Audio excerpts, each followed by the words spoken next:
I'm not sure I've actually ever met someone in HR who didn't either start their career in HR or move into HR because of how much they cared about people. And caring about people is a really heavy burden, especially Yeah. whenever you have to deliver the business impact on top. So, firstly, thank you so much for that. Pat It's yourself on the often back, right? Give pat yourself a yourself on the little back. You've pat. earned it. You've earned it. Yeah, but get yourself, a spa day or something. You've definitely earned it. You haven't been thanked enough for everything that you do.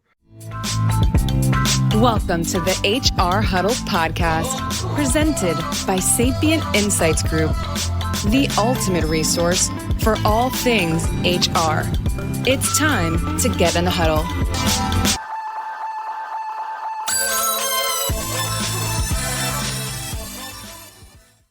Hello, everyone. Welcome back to the HR Huddle. I'm your host, Teri Zipper, CEO and Managing Partner at Sapient Insights Group, and I'm back for another episode of HR We Have a Problem.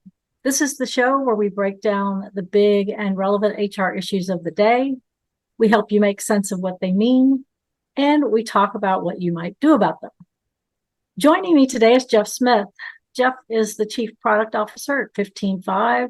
He's been a practitioner, so he's done what you do. He's also an author and a psychologist. 15Five is a system that works alongside your system of record to help organizations increase employee engagement, performance, and by extension, retention. Welcome, Jeff. Thanks for joining the show.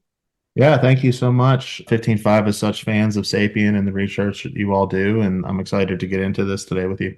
So, Jeff, I know you're passionate about performance. More importantly, I know that you care about the demands that get placed on HR leaders, and not just to understand performance of the organization, but to be able to leverage it in positive ways while balancing employee satisfaction and engagement. I also know that the evolution of AI over the past 18 to 24 months, there's some big changes coming, particularly in performance and prediction. So I'd like to break this all down for the audience and talk about what's happening out there and how we can support HR, make things better for employees, and maybe talk a little bit about why this stuff is so hard. Does that sound like a good plan to you? Yeah, that sounds perfect. Awesome. Then let's get into the huddle. So again, I was talking about a couple of organizations that I had been meeting with this week. Very different, very divergent. One of them had recently implemented a solution performance tool. They were using it for check-ins. They had a real desire to use it for more. And they're a mid-sized organization. They've been growing. The other organization that I met with, interestingly enough, had said they have never done performance reviews, except for the one-off sort of 90 or 120-day post-start, after you're a new hire. And even that was sort of barely documented. Getting a sense out there, especially as this pendulum is swinging back from a performance perspective, people are hungry for help in this area. What are you seeing? Yeah, that lines up with what we're seeing, as whenever we think about strategic HR and where HR teams are trying to go, more and more always gets added onto the list with very little coming off the list, if anything. And that's an area that I'm particularly passionate about helping HR teams with. And we definitely see an increase in focus on performance right now, where organizations are looking to understand performance so they can make the right decisions and right investments in their people. But then also people want to perform. ICs and managers want to make an impact on organizations. They want to be high performing. They want the feedback. They want the recognition, the encouragement, the feedback on how to improve. They want the career paths and the growth. And HR is really, put in a tough position many times because HR teams are small and they need to get a lot out of their managers in support of performance as well. So we see increasing investments in the fundamentals of performance management. So things like performance reviews, increased interest in the focus on continuous performance management. So things like one-on-ones, recognition, and feedback. And then also HR teams are looking for more from their managers with regard to performance as well. So helping their people grow, helping their people succeed, and then holding managers accountable in new ways for their own performance and growth. Yeah. There's a little bit of chicken and egg, like what comes first, right? And I know people, the other thing, having experienced this myself recently, being a small company, people want goals. They kind of know their job, right? They obviously know their job and the things that you've got them working on, but they really want those big goals to say, okay, if I do this, I'm going to have helped the organization, helped myself grow in my career. This is the kind of real goals built for people, right? What is it I really do, and how do I build a goal that is actually going to tie back to the organization's business goals, but also, make me better at what I do. Yeah, I agree. I think that's an excellent point that organizations want goals, of course, because organizations want to achieve and grow and hit revenue targets. But also, to your point, people want goals. They want to focus their effort on what matters. They want their work to matter, the time and energy that they put in. Science suggests that the idea of achievement is core to well-being and thriving for people. So it's an excellent call out that goals aren't just for organizations, goals are also for individuals and managers as well. Yeah. We're also told that employees need to be engaged to stick around and do good work. As a manager, what are some of the ways that you recognize engagement or some signals that maybe I've lost engagement? Besides that annual survey that organizations do, there's things happening every day that could be signs to, disengagement, challenges, people not meeting their goals. What are some ways I can recognize that? And then what do I do with that information? Because, it kind of gets lost in the shuffle over time. Yeah, it's a great call out. To your point, engagement surveys are important. They're something that gives you that deeper dive into what's going on to engagement. We recommend organizations do them between 2 and 4 times a year based on where they're at. But also, managers need to be watching for these things as well. I personally recommend that managers have one-on-ones with each of their people every week where you talk about goals and then you give feedback, including recognition and encouragement. And one of the things that as a manager that you might notice is that one of your people, maybe their energy seems down, of course, or like they're running into something that's blocking them at work and they are not taking the initiative or responding to that the way they did before. So that's a really good time to check in and seeing what's going on with the individual, asking sincere, how are you? Not just like the throwaway, like, how are you? Fine. Okay, great. Let's talk about business. Also, one of my favorite questions for managers is, how can I best support you right now? And if you're finding that your people aren't achieving their goals and they're not giving you anything that you can support them on, that's definitely a sign that there's something deeper going on. And it's, again, worthwhile to check on, like, do they know that they matter to you in the organization? Do they know why their work matters? Do they have opportunities to see the impact of their work? Like, for example, many times, say, an organization will have functions that don't face customers, of course, like finance, IT, and it can be tougher sometimes for those functions to see the impact that they have on other people. So bringing in other stakeholders to talk about how important they are. Recognition is really powerful. At 15.5, we're very much about the connection between performance and engagement and the connection between recognition and engagement as well, where we want to be celebrating progress and small wins. And that can reinvigorate people. That can give people a sense of energy around what they're asked to do every day in an organization. Yeah. I love that question. I find that question, what can I do to help you as their manager, is a very powerful question for people because they don't often anticipate it, right? It's not like you're asking, can I go do your work for you? It's, what are the things, what are the roadblocks? What are the things that are keeping you from being able to achieve your goals? And how can I help remove those roadblocks? It's just super simple, right? It's really simple.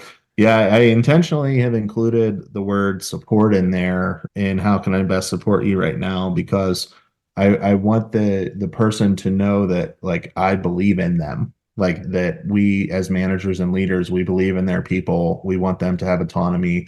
We want them to feel empowered and enabled.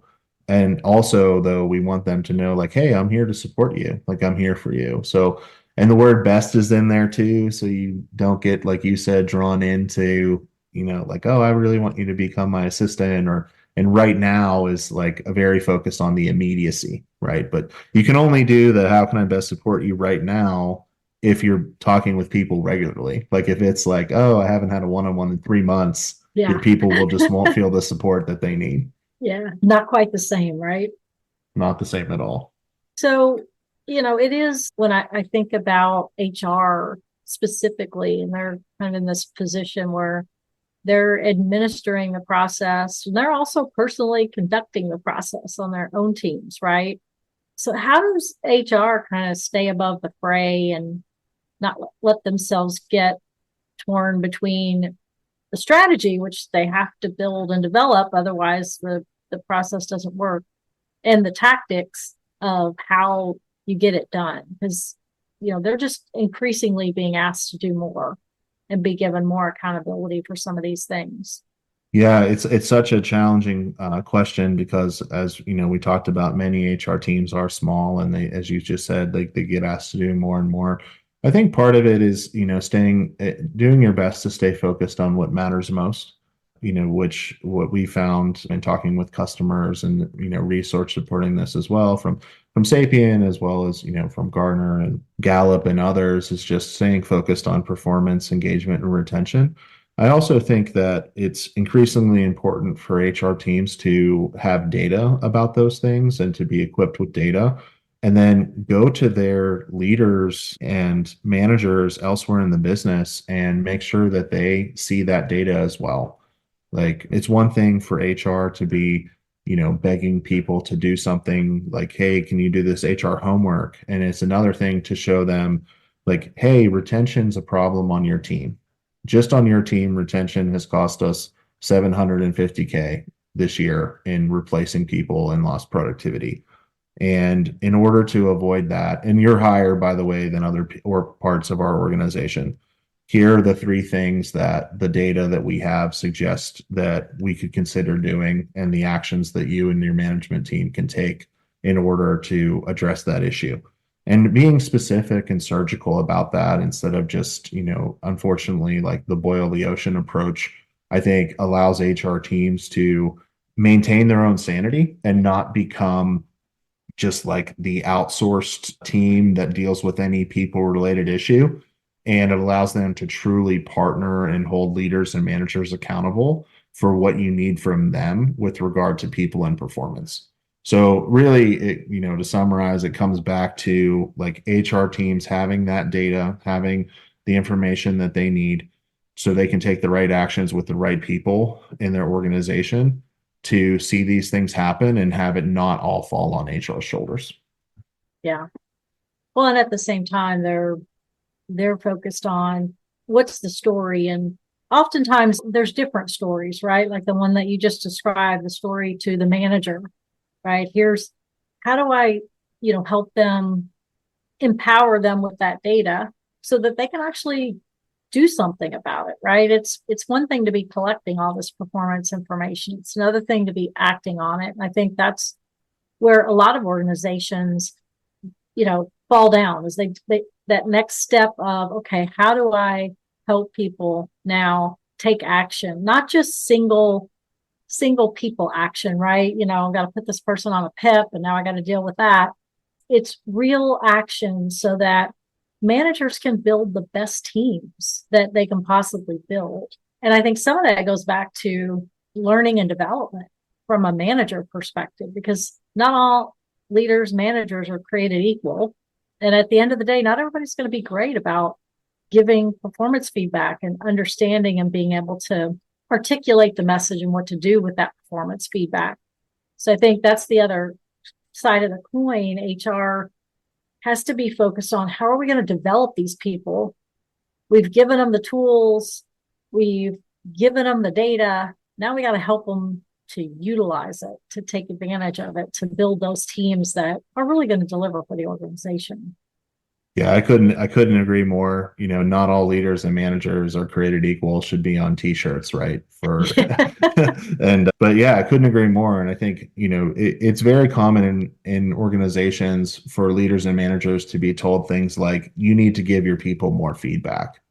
But then we're not sure Yeah, what feedback even means in that sentence. People don't know how to do it. There's actually science of how to give recognition. There's science on how to give encouragement. There's science on how to deliver, critique or observations and redirection. And we need to your point, not just give generic guidance to managers, but just like, hey, here's what you're accountable for.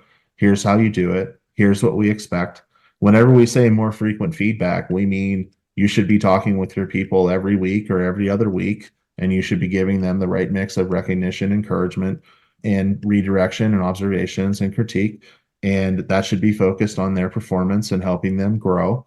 And by the way, we're going to also tell all the individual contributors in the organization that this is what they should expect from you so they can hold you accountable too. And here's how to do it. And in 15.5, of course, we have tools that help managers do this, and we have the ability for HR leaders to assign actions to different managers like this. But you do want to build those rhythms and those practices. And then also at 15.5, we've invested in what we call manager co-pilot. So it's there to help managers. So you can ask manager co-pilot, like, hey, how should I give recognition to my people? And it'll give, examples on how to do that well. Or, hey, I have a tough conversation coming up with someone. Will you help me prepare? And then we have content as well, because sometimes you want to listen to the course and you want the micro learning, or you want the hour long, or we have some things that are learning journeys. You want that series of how to get better at goals. And then we have coaching as well, on top of that. So really at 15.5, we're about meeting managers where they are and helping HR teams meet their managers where they are in that journey. Because as you said, Teri, not all leaders and managers are created equal, and we do have to support them on their growth and not just expect like, hey, get better at priorities, or hey, give your people feedback, or hey, why don't you recognize your people is going to be enough direction and support for them. yeah. Some people are natural, but it's rare, Mhm. right? And and sometimes you'll figure it out, but it might take a lot longer than you want them to, Mhm. right? So, yeah, I think that's great. Sort of giving them the information when they need it in the moment versus, okay, I'm going to go sit through this 3-day training. And then 3 months from now, I'm going to do performance evaluations and I'm going to Mhm. figure out how to use that information I learned 3 months ago in these conversations. So, yeah, Yeah. it really is all tied together. Yeah, and that in the moment part is so important, because whenever you think about many of the situations that say like an HRBP is pulled into, they're often pulled into situations that are way too late. Like a manager has been trying maybe or not trying to handle something on their own. And then they come in and they say like, hey, I need to talk to you about so and so. Like they haven't been performing for, a while. And it's like, well, how long has that happened? It's like 9 months. It's like, well, where were we for the previous 8 months and 3 weeks on talking about this, right? But if you meet managers in the moment and you say like, hey, here's the expectations we have for you as a manager, you should be able to have these types of conversations with your people. The conversation that lets them achieve their goals, the conversation where you're recognizing progress and wins, the conversation where you're encouraging them, the conversation where you're giving them feedback and you're noticing when they're off track and you're unblocking them and you're helping them make better decisions. And these are the competencies or what we expect from managers. Here's how you're supported on this. You have the moment by moment support. Of course, you have the HR team when you need it. You have these courses. For some of you, we're giving you coaching. That collection of things will take so much pressure off of an HR team, because managers are actually managing then, and leaders are actually leading whenever you hold them accountable in that way, instead of like, oh, these people issues, we're always just going to run to HR because we don't know how to talk to people. How do I know? I'm just a director. How would I know how to have a conversation with my people about how they need to improve? Yeah. We don't have as many real managers as we used to. Most of them are doer managers. So Mhm. their time has been compressed in, terms of doing the kinds of things that they might do around performance. So that's why it becomes to me a higher burden on on managers to make that stuff happen, because they got their day job and Mhm. they're managing a team and trying to keep all that together. Yeah, it's an excellent call out. I've definitely seen research in the last couple of years about how people managers are asked to do more than ever. Many of them are player coaches, so it's like, hey, you're an IC, but you also have 6 direct reports. But that's why I think it's so important to clarify what we even expect from people managers. Like, my experience is that most organizations, I would say 90+% do not have a clear set of expectations on what it even means to be a manager. So then what's happening? People are looking at their own experience of how they've been managed in the past, maybe at other companies, and they're like, well, this is what a manager is because this is how I've been managed. And for some people, it's like, well, I approve PTO, and when someone's mad about something, they come to me. And then other people are like, no, I have this system that I use that includes like prioritized goals for people and one-on-ones and feedback, and this is how we make decisions, and this is how we have team meetings. And the reality is most organizations have that whole range. They have people who never wanted to become managers in the first place. They have people who have 6 certifications in how to be a manager. And to your point, managers are busier than ever. So we really have to simplify what it means to be a people manager and then support people, as you said, right in that moment when they need the support. Yeah. I mean, let's face it, it's hard to tell people they're not doing something the way you need them to do it, right? Nobody likes to have those conversations. And so I think part of the learning process is, how do I have those conversations where they're not threatening? I understand that they don't know how to do something yet, or they haven't quite mastered it, or maybe they need some more training, or whatever the case might be. And, not everybody knows how to have those kind of conversations. That's a Yeah, and challenge. yeah, it is a challenge, and it's a great call out. Like, I mean, I wrote a book about people management, and I still find myself needing to continue to improve as a people manager. Sometimes Yes. it's not that I don't know what to do. It's just like, hey, we're moving fast, or like, hey, you fall out of a habit or something else. So the reality is like, we do need to normalize that every people manager needs a level of investment. Even if you've written a book on people management, you need to continue to, hone what you've done, or you've written 10 books. We're very fortunate to have done some work with Marshall Goldsmith at 15.5, and he's extraordinary, and he's written bestseller after bestseller about these topics. And he still is, open about how he has a coach. I mean, this is the world leading expert on leadership and behavior change. And even he has a coach, right? So for somebody who's just getting into management or has only been managing for a few years, or hey, I've been a CEO now for 10 years, or wherever level you at, you still need that level of investment and accountability so you can stay sharp on what it means to lead and manage people. And that's where I think AI can help. You don't have to have a coach sitting there every moment. AI can sort of help redirect your thinking, right? Help you think about the problem in a different way in the moment. And that's really what most people need. Yeah, exactly. That's how we think about it, right? Like AI is not a substitute for what it's like to work with a human coach. But to your point, AI can provide that on-demand 24/7 support as someone is doing something or preparing for a conversation. Like at 15.5, we have Spark AI, and we also have Manager Copilot. And we believe AI can help with things like, hey, you're about to send someone some recognition through a high five. Here's how you'd make it better. Or, hey, you're going to do a performance review. Let's summarize all the things that you've, documented about this individual through the year to provide the foundation for that, and can supercharge those types of processes. But then also, to your point, it can provide that guidance in a moment where you can say, like, hey, I'm about to have a tough conversation about missed goals with one of my team members. Would you help me, prepare for that? And Manager Copilot is like, yeah, and we'll help you prepare right in that moment.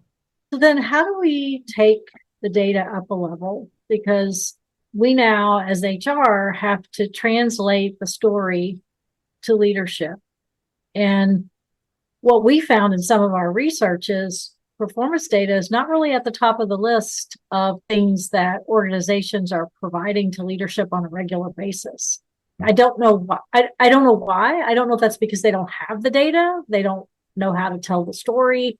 They don't know exactly, what leadership wants or needs around that information. But the more strategic organizations are providing that kind of information to leadership on a regular basis. So what are some of those metrics that the executives need to understand?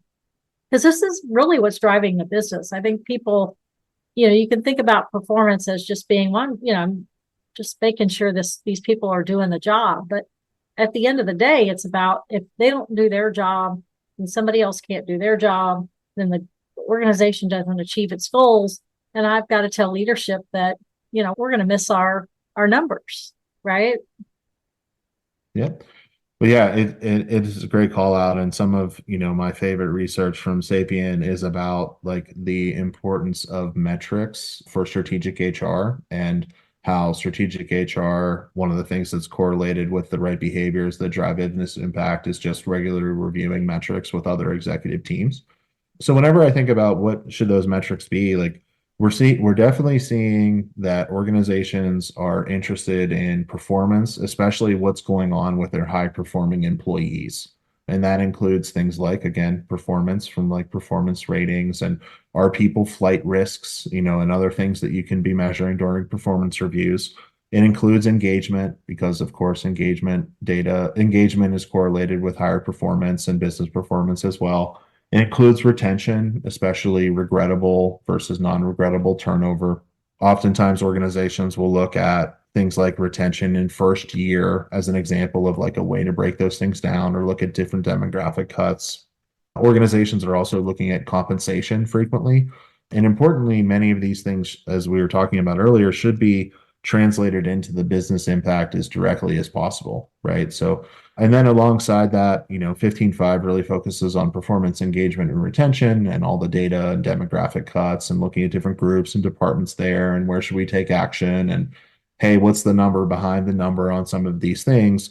And strategic HR, of course, will also be talking about talent acquisition statistics. So things like offer acceptance rate, candidate NPS, pipeline metrics, where are you losing people in the funnel on talent acquisition?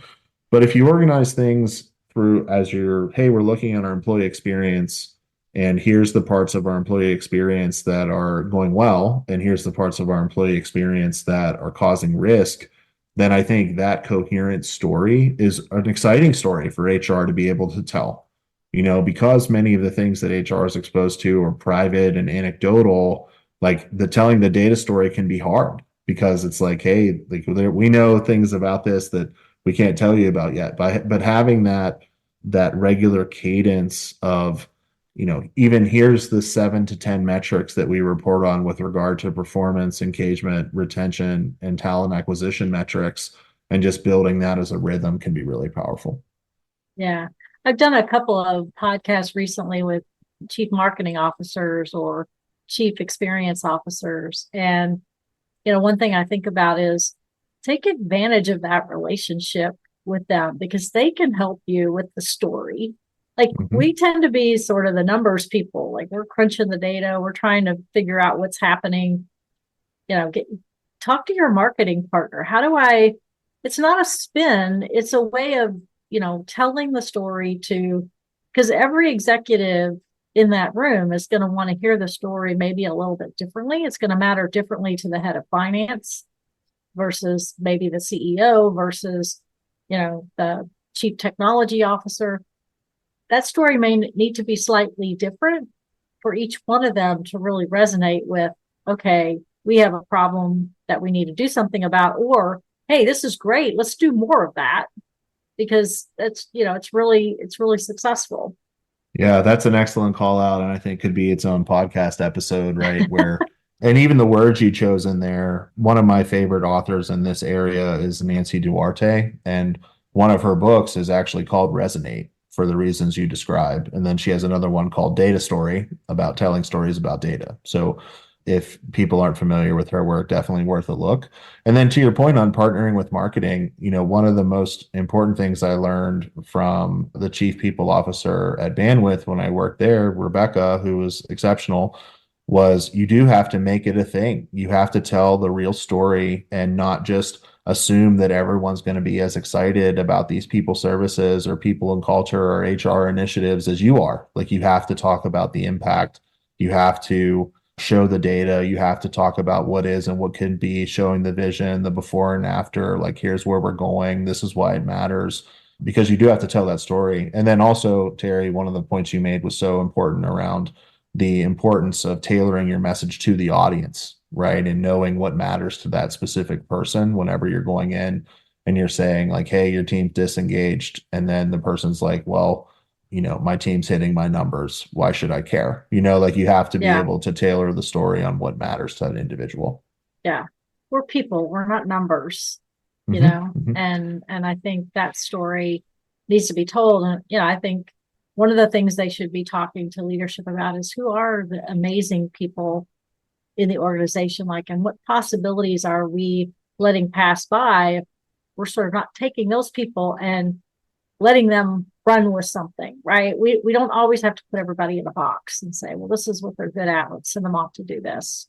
And I think that's where performance, you can really start to gauge those kinds of things. And the standouts, the real high performers really start to stand out. Yeah, I love the call out on, there's individuals behind these numbers. And that takes me back to the importance of the data so you can understand what's going on and then taking action through managers. Because Yeah. the reality is, you're a CHRO, it's a 1,000-person organization or 2,000. You're looking at some roll up that says, like, hey, you have 150 to 300 high performing people, you have these people in the middle, you have this many low performers. Like, you can't, as an individual, go and have the right individualized conversation with each of those people. However, your managers not only can, they should, and you should hold them accountable for doing that, right? Like for giving Yeah. that individual the support that they need so they can either improve their performance to an acceptable level or find a different role in the organization that makes sense for them or take their career to the next level. And that's one of the many reasons that the partnership between HR and managers is so important, where HR is providing that foundation. HR is looking at what's going on in the whole organization with regard to performance, engagement, and retention. And then it's on leaders and managers to take care of their organizations and their own people in partnership with HR and not just outsource that responsibility to HR. Yeah. Yeah. They can't do it alone. It's definitely a group effort. So I have an unrelated question. Where did the name 15-5 come from? Yeah, great question. So there was this practice that originated at Patagonia where managers were asked to put together a short report. So basically, the CEO of Patagonia could read them while he was off like hiking and surfing and mountaineering.